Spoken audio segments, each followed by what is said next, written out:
CPI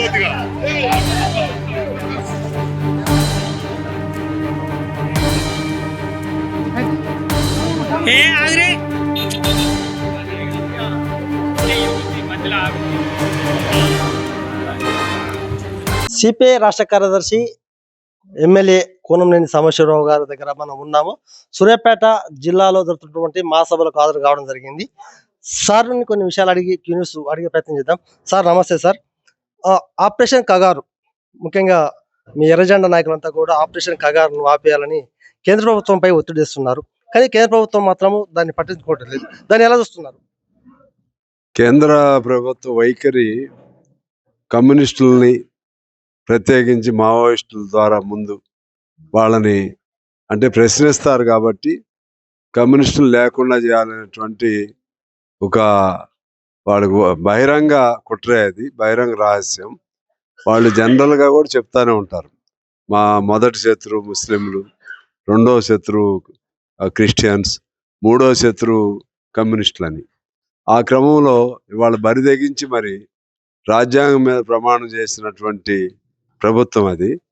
రాజ్యాంగం ప్రకారంగా దేశంలో శాంతి భద్రతలు కాపాడాలి. అదేవిధంగా దేశంలో ఉన్నటువంటి ఇటువంటి పరిస్థితులు తలెత్తినప్పుడు వాళ్ళు చర్చలకు పిలవాలి, మాట్లాడాలి. ఇది సాంప్రదాయం. కానీ వాళ్ళు మేము చర్చలకు పిలవండి అని కగారు మావోయిస్టులు కోరుతున్నా కూడా మేము మిమ్మల్ని చంపుతాము అని చెప్పి డేట్ పెట్టి మరి 26 మార్చి నాటికి అందరు నిర్మూలిస్తామని చెప్పి ఆ విధమైనటువంటి ఒక ఫాసిస్టు టెండెన్సీతో కూడినటువంటి ఆ పాలన బీజేపీ వాళ్ళు చేస్తున్నారు. అందువలన అది ఎప్పుడూ ఎక్కువ కాలం నడవదు. ఇంతకుముందు చాలా మంది చేశారు ఇలా, నాజీ ప్రభుత్వాలు, అలాగే హిట్లర్లు, ముస్సోలినీలు, అలాగే మన దగ్గర రజాకారులు, నిజాం నవాబులు, ఇవన్నీ కూడా అల్టిమేట్గా ప్రశ్న ఎప్పుడు మిగిలింది, కమ్యూనిజాన్ని ఎవరు కూడా దాన్ని అణచలేరు. మీరు ఇది చెప్తున్నారు, కేంద్ర హోమ్ మినిస్టర్ అమిత్ షా కావచ్చు, ప్రధానమంత్రి నరేంద్ర మోడీ కావచ్చు, వాళ్ళు ఏమంటున్నారంటే మావోయిస్టులు అనే వాళ్ళని నామరూపాలు లేకుండా చేస్తామని చెప్తున్నారు. దాన్ని ఎలా చూస్తున్నారు? చెప్పే కదా, నామరూపాలు లేకుండా చేయాలంటూ ఎవరి తరం కాదు. ఒకప్పుడు హిట్లర్ కూడా అట్లనే అన్నాడు, కమ్యూనిజం అనేది పెద్ద భూతం, ఇది మొత్తాన్ని ప్రపంచాన్ని భూతం పట్టి పీడిస్తుంది, దీన్ని లేకుండా చేస్తా అన్నాడు. ఆయనే అంతమైపోయాడు. సార్, రాష్ట్ర విషయానికి వస్తే గత ప్రభుత్వం చేసినటువంటి తప్పుదాలను దాన్ని బేరే చేసుకొని మీరు కాంగ్రెస్ పార్టీ కూడా మద్దతు ఇవ్వడం జరిగింది. 18 ఏళ్ళు గడుస్తున్నా కూడా రాష్ట్రంలో సుభిక్ష పాలన జరుగుతలేదని ప్రజలు చెప్తున్నారు. దాన్ని మీరు ఏం చూస్తున్నారు? ఇక్కడ వచ్చేసరికి గత ప్రభుత్వం చేసినటువంటి ఆ వైఫల్యాల్లో నుంచి వీళ్ళు ఇంకా బయటపడలేకపోతున్నారు. ఎప్పుడూ లేని విధంగా అప్పులు చేసి పెట్టి ఆ అప్పులన్నీ వీళ్ళని ఎత్తిన పెట్టున్నారు. అదేవిధంగా ఆ అప్పులతో పాటు నెలవారీ ఇవ్వాల్సిన బకాయిలు, లేకపోతే విద్యార్థులకు ఇవ్వాల్సిన ఫీజులు, అదే పద్ధతిలో కాంట్రాక్ట్ లెక్చరర్సు, అలాగే పంచాయతీల్లో పనిచేసిన కాంట్రాక్టర్సు, వీళ్ళందరికి కూడా వేల కోట్లు, దాదాపు ఆ అప్పులు కాక 60,000 కోట్లు బకాయిలు ఆ ప్రభుత్వం పెట్టింది. సో వాటన్నిటి నుంచి బయటపడాలంటే డెఫినెట్గా ఇబ్బందిగానే ఉంటుంది వాళ్ళకి. దీనికి తోడు ఈ ప్రభుత్వం కొన్ని వాగ్దానాలు సహజంగానే గెలిచిన తర్వాత చేయగలుగుతామని విశ్వాసం చెప్పింది, కానీ ఎట్లయినా కానీ అది కూడా చేశారు, ఎక్కువ వాగ్దానాలు. అయితే వాళ్ళు చేయని పనులు చాలా చేస్తున్నారు, కానీ కొన్ని చేయలేకపోవటం వలన చేసిన పనులన్నీ కూడా వీళ్ళు చెప్పుకోలేని పరిస్థితుల్లో ఆ విధమైనటువంటి ప్రజల్లో ఒక అసమ్మతి వస్తుంది మాట వాస్తవం. ఈ మూడో అంశం ఏంటంటే, అటువంటి అసమ్మతి రాకుండా ఎలా చేయాలనేది వీళ్ళకి ఒక ప్రణాళిక, ఒక వ్యూహం ఈ ప్రభుత్వం దగ్గర పూర్తిగా లేనట్లుగా మాకు అనిపిస్తుంది. ఆ విధంగా వ్యూహం ఉంటే ఖచ్చితంగా మన ఈ ఆయా రంగాల్లో, ఆర్థిక రంగంలో విశ్లేషకులు ఉంటారు, ప్రముఖులు ఉంటారు, ఇంకా ఇతర విద్యారంగంలో కానీ, హెల్త్ కానీ, అదేవిధంగా ప్రణాళిక సంబంధించినటువంటి అంశాల్లో అందరు సలహాలు తీసుకుని ఒక ఆర్డర్లో పెట్టుకోవాలి. ఇప్పుడు మేము మిత్రపక్షం కమ్యూనిస్ట్ పార్టీ ఇలాంటి వాళ్ళను కూడా తీసుకోవాలి, కాన్ఫరెన్స్లో తీసుకోవాలి. తీసుకుంటే మంచి పరిపాలన ఉంటుంది. ఎందువల్లంటే మేము బీజేపీ, బీఆర్ఎస్ ఆ 2 పార్టీలని మేము టూత్ అండ్ నెయిల్ మేము వ్యతిరేకిస్తున్నాం, దాన్ని ఇంటోటో వ్యతిరేకిస్తున్నాం. ఆ 2 పార్టీలని, ఆ 2 పార్టీల ఎజెండా ఒకటే, బీఆర్ఎస్ మొన్నటి వరకు వేరు అనుకున్నాం, కానీ ఇప్పుడు బీఆర్ఎస్ బీజేపీతో ఒక లాంటి సఖ్యత ఏర్పాటు అవుతున్నట్టుగా కవిత గారి మాటలను బట్టి అర్థం అవుతా ఉంది.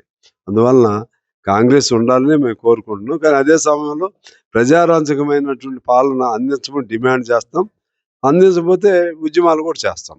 దాని అర్థం కాంగ్రెస్ బతకాలి, ప్రజలకు మేలు చేయాలి, మేము మాత్రం ప్రజల తరపునే ఉంటాం.